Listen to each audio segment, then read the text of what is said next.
Hello and welcome to the Providence College podcast. I'm your host, Liz Kay, and I'm joined by producer Chris Judge of the class of 2005. Here at the Providence College podcast, we bring you interesting stories from the friar family. This week, we're speaking with Father Manny Vasconcelos, a member of the class of 2006. Father Manny, who grew up in New Bedford, Massachusetts, is associate pastor at St. Anne Catholic Church in Columbus, Georgia. Father Manny, thanks so much for joining us. Thanks for having me, Liz and Chris. Now, you did something early in the pandemic to feel connected to your parishioners, which got some attention on a national level. Can you tell us about it? We had right when the churches were closed, probably around like March 16, I think that's when we had the announcement of the closure of parishes for the sake of the safety of everyone. I saw on social media that there was a priest in Italy who posted photos of his parishioners. They had already been in quarantine for at least 2 weeks ahead of us. So they were already on that experience. And I saw that and thought, we should totally do this at our parish. And so I went up to the pastor, Father Robert, and gave him the idea. And he said, okay. And so we had our first live streamed mass. We had already had live stream going in our parish because we're close to a military base, and it was a way to stay connected with those who were deployed or who were on other parts of the country, the world. So anyways, we had the live stream going for the first day without anyone. It was just me, Father Robert, and another priest, the three of us having mass, in front of a camera. And at the end of the daily mass, Father Robert held up a photo of a group of parishioners, a family that we have here.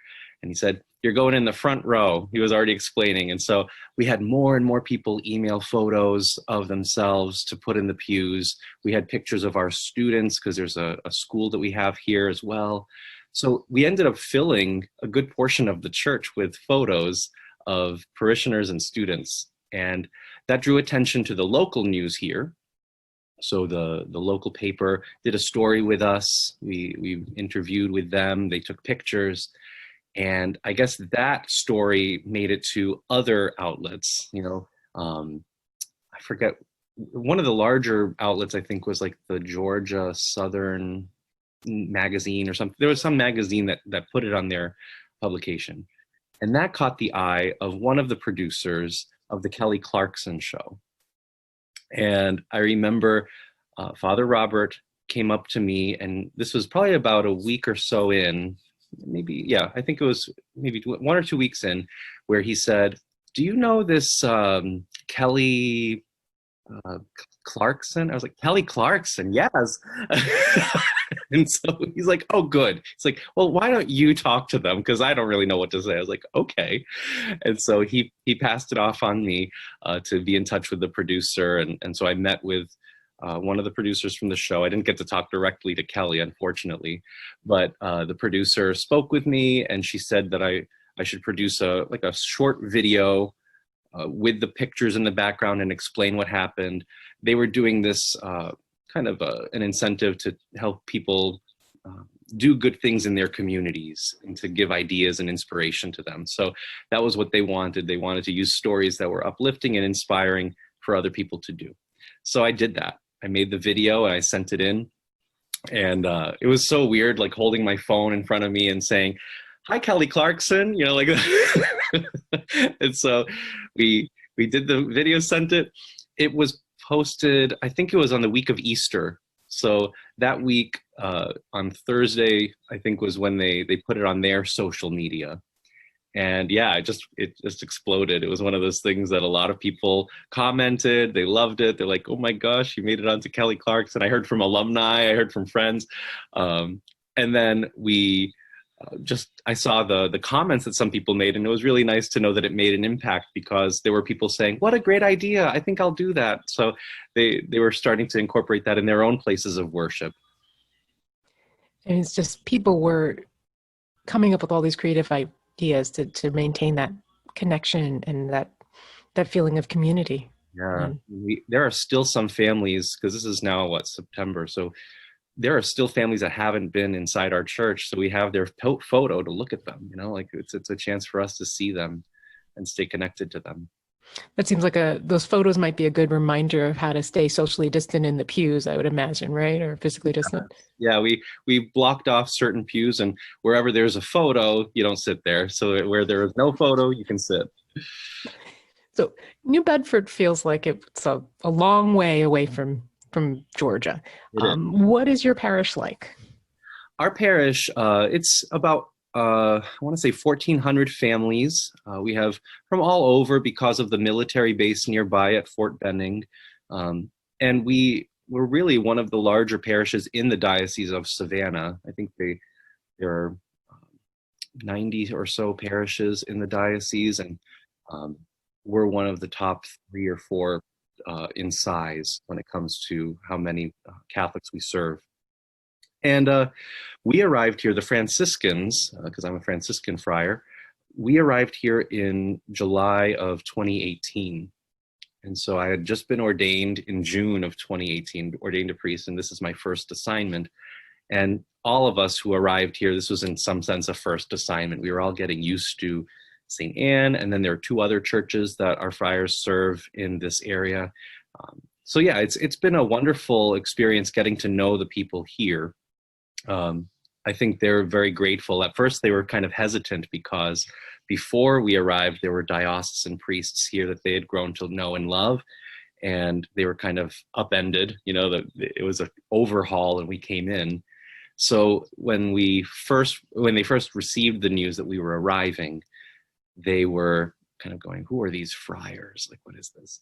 And when we finally arrived, I think maybe a week or 2 came in, and they were just like, "Oh, okay. I think we hit the jackpot." Like, I think we did well. So can you tell us a bit about the Franciscan friars for those who might be familiar with Dominicans, but not the Franciscans, conventual Franciscans? Yes. I mean, I got to know the Dominicans very well while I was at Providence, and soon after graduating, I got to meet the Franciscans, the conventual Franciscans.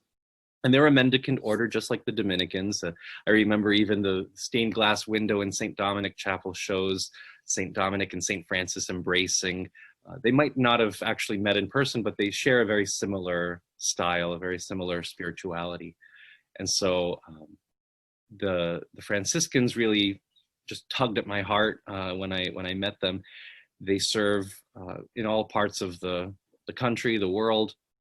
The province that I am a part of, we have parishes and high schools, college campus ministries, shrine ministry. So we serve in various roles in the needs the local church has. Just in case, for all the folks who have spent time in Friartown and are used to seeing people in a white habit, can you tell us about the calling card for the conventuals? Yes, for the conventuals, we wear gray or black habits, so it looks a little different. We're known as the Gray Friars in England. I remember hearing how the Black Friars for the Dominicans and the Gray Friars for the conventual Franciscans. So I felt a nice closeness to the order, just knowing that there was a sense of sibling connection with the Dominicans. So could you tell us about your path to a vocation? You graduated in 2006, you were a theology major, and then you continued on at PC. Tell us about that. Yes, I joined the PACT program right there on campus. It was something that really appealed to me, teaching in Catholic schools and giving back to schools that I had been attending all my life. I went to Catholic high school, Catholic grade school, middle school. So it was nice to be able to find a way to give back. And so I worked towards a master's in education at Providence and lived in community with 5 other undergrads who were pursuing the same program. We were all living together in Springfield, Massachusetts. And so our community served 2 high schools in the area there. And while I worked at the high school, I was at then Cathedral High School in Springfield as a campus minister. And when I was there, I got to know a number of priests because there was a chaplaincy team. And so we had 8 or 9 priests that would come to the school for mass or confessions. And 2 of those priests were conventual Franciscans. And so I got to know them It wasn't like I met them and I said, sign me up. It was more like a gradual getting to know them. And so, yeah, my work in PACT led me in some ways to the Franciscans. And so what's it been like for you to serve as a pastor, to pastor a community this way during a pandemic? I mean, many of the ways that we practice religion are so different these days. It's a challenge. I think it's certainly a call to creativity, to know how to respond to what the needs are. And I think there have been some successes and maybe some flops. I mean, we're all trying to figure this out as we go. So I know early on, we started a mask making ministry. Like that was early on. We had parishioners of ours making masks, and we were able to give them out to the community, like to parts of the community that needed it. There were requests for them from like the local police authorities or the workers in hospitals and places. So it was a nice opportunity for our parishioners to give back. And so we made at least, I think, 3,000 or 4,000 masks. Like we had a group of like really hardworking parishioners. They were like machines, but they were also quarantined. So they were like, well, what else can we do? Let's do something. So that was early on. And then once we were able to open up the church to a limited group, we started having mass as usual with distancing and masks. I was able to start up again. The ministry that I focus on is primarily with the Christian initiation of adults. So RCIA, those who wish to enter the church. It's very large here in Georgia. That we had last year. I think we had about 19 come in to the church. Either I think we had 9 baptisms and then 10 coming into the church. And this year the numbers obviously shifted a bit because right in Lent we had to break up. So we had a group of, I think it was 11 or 12 that stayed with the program. Some had to move because of military reassignments and things like that. But we had a little Easter on September 3rd. So recently we had their initiation into the church. It was different, obviously, but it was still special, and I think they appreciated it. Talking with them one-on-one, I met with them just to see how they were, and a lot of them said, it's just nice to have a date to look forward to. Like it's nice to have that at least. So that's been kind of a wonderful balm for a lot of these people as they go through these months in the pandemic. One thing that seems to be meaningful, it's a challenge to do, but we call people sometimes, like especially the older parishioners, if they're stuck at home, just to call and check in on them and have them talk and listen. And so I've done that a couple of times. I need to pick up on that because I've been a little delayed, but there are certain people that I usually check in on and see how they're doing, and they appreciate the concern. And you mentioned that you were already ahead of the game in terms of the technology piece because you were already live streaming masses for your congregation. We had placed the live stream, I think it was after a year here, so probably like January of 2019. Yeah, I think it was around that time, January, February of 2019, we had installed it. I remember before we put it in, there were a couple of parishioners that would come up to me sometimes after Mass, and they would say, Father, I just want you to know that I recorded your homily. And I was like, oh, okay, that's fine. I mean, it's public. And they said, no, I just want you to know because I'm going to share that with my husband. He's in Afghanistan, and I just wanted him to hear what you had to say for this Sunday. I was like, oh, wow. Oh, okay. Yeah, sure. I'm glad that you're thinking of him and wanting to share that with him. So we noticed that there were people that wanted that connection still, even if they were far away. And so it was nice to be able to provide that now visually with our video. And I think there's a great there's a great sense of community among our parishioners because they see us, they hear us live. Like they can watch it as it's happening. It's funny, you probably don't have as many snow days in Georgia as we do in New England, but It's not going to be an issue now with mass attendance, right? Exactly. Yeah, I feel like the snow day might become a thing of the past, which is weird. It's definitely weird. So, Father Manny, you yourself have recovered from COVID. Can you tell us how you're feeling now and what your experience with it was like? Yes, yeah, that was a bit of a shock. Now, granted, I live with 4 other friars here, and we all got it. So naturally, I think when you're living in close proximity, you're bound to catch it, even if you're doing the proper things. Like we didn't wear masks in the house, but it was one of those things that I think it just happened.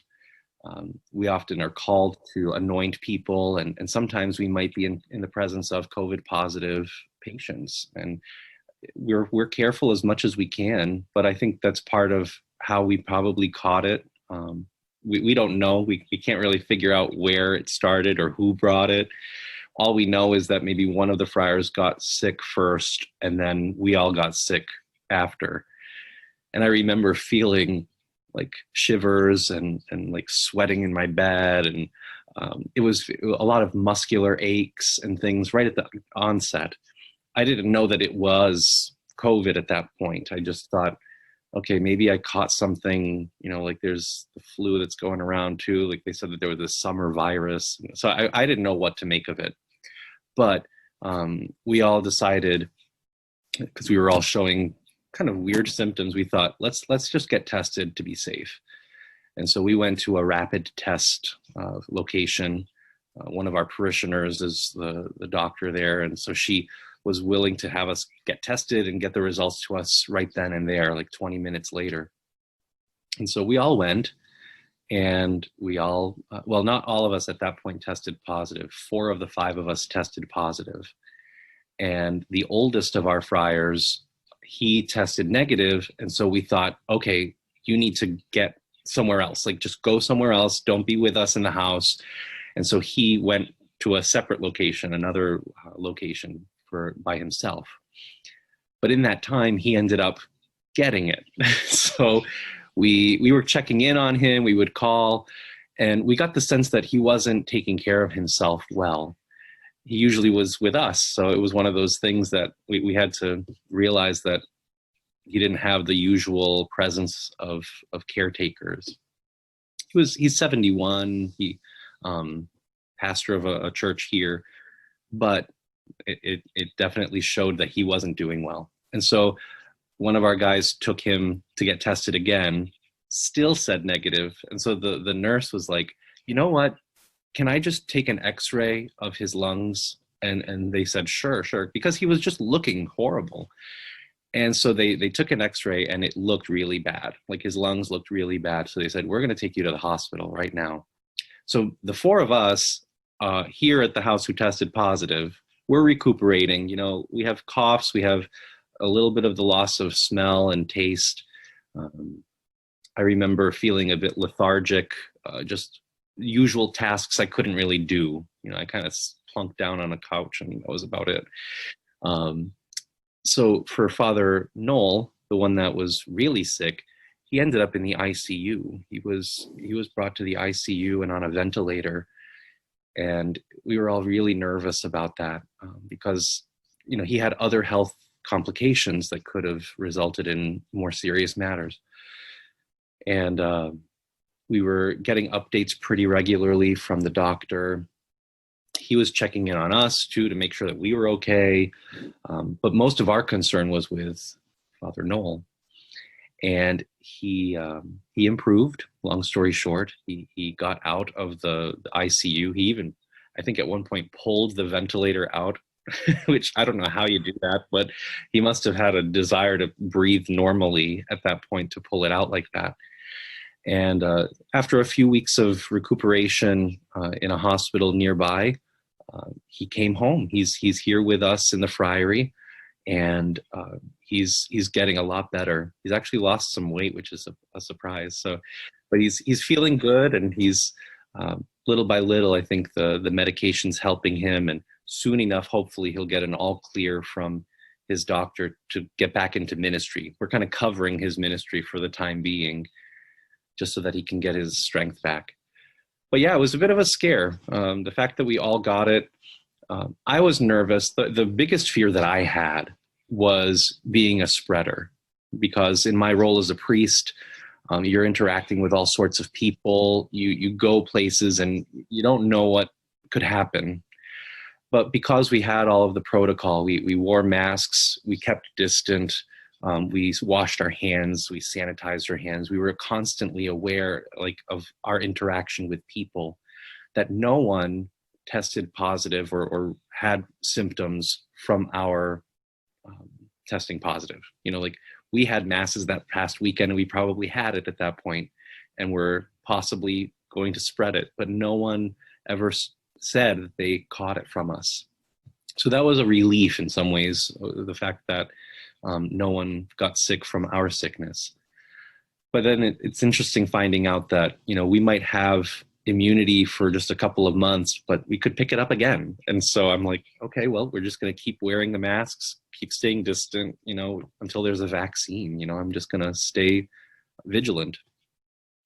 There's so much that's unknown with this, so still, and but I'm so relieved to hear that you and your fellow friars, including Father Noel, I think that everyone is back home at least, and hopefully on their way to recovery. Funny story about Father Noel. So I think I shared on my social media to pray for Father Noel, and I did like a video, and his first name is Noel, Noel. And there was a Providence grad that actually spoke to me. He's like, "Oh, is Father Noel okay?" And I was like, "Well, he's getting better," and I was kind of wondering. I was like, "Are you thinking about Father Mark Noel, like Father he's the dean?" And they're like, "Yeah." I was like, "No, I don't know how he is. I think he's okay, but this is another Father Noel first name." So it was kind of funny, that little mix up. Small worlds, right? Yeah, Common names. Exactly. Hi, Father Noel. I'm curious, you know, this is a great segue into thinking back to your Providence experience, you know, and if you tell us a little bit about some of the highlights and were there any favorite professors or classes that kind of helped shape where you feel like you've landed today? Yeah.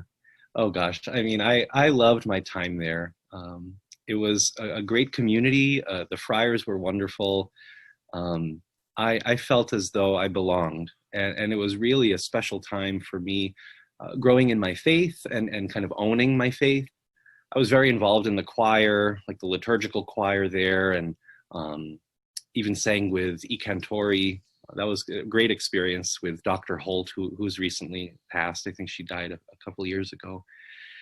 But that time was really formative for me, to sing and to grow in my experience of faith. Got really involved with campus ministry there. In the last years that we were there, in my time, we kind of restructured campus ministry. And so that was really great for me to experience that, because it formed how I was going to be as a campus minister at the high school after in the PACT program. And then as a minister, as a friar, you know, like, it's helped me kind of visualize how I see ministry. So that was very formative. Classes, I loved history. I remember even with Civ, I really enjoyed the experience of seeing it not as compartments, but as like a whole. I appreciated that so much. And then trying to think, Father Guido, he's been a rock for me. He's over at the counseling center, and I interacted with him pretty regularly. I still do. I need to send him an email. I sent him one for the Feast of St. Dominic on August 8th, and I haven't returned his response, so I need to get in touch with him. He's been a great beacon for me of faith and of growth in maturity. And then trying to think, Providence, I really enjoyed going to the hockey games and being a part of the student gatherings.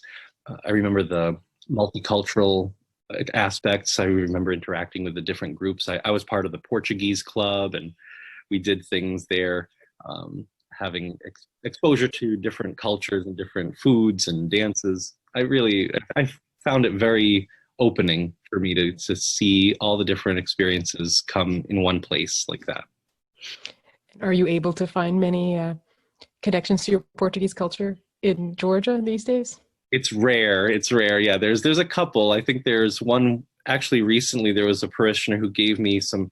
She made Portuguese sweet rice. She's like, my grandma used to make this, and I thought I'd make it for you. He's like, oh, this is really sweet. Thank you. Literally sweet. And then I had another a while back. There was someone who made a Portuguese dish, but they're few and far between here. Most don't understand Portuguese in Columbus, Georgia.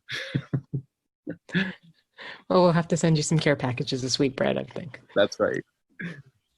Well, Father Manny, thank you so much for joining us and sharing a little bit about your experience. Subscribe to the Providence College podcast in all the usual places, including Apple Podcasts, Stitcher, Google Play, and Spotify. If you like what you hear, please review and share with others. Thanks for listening, and go Friars.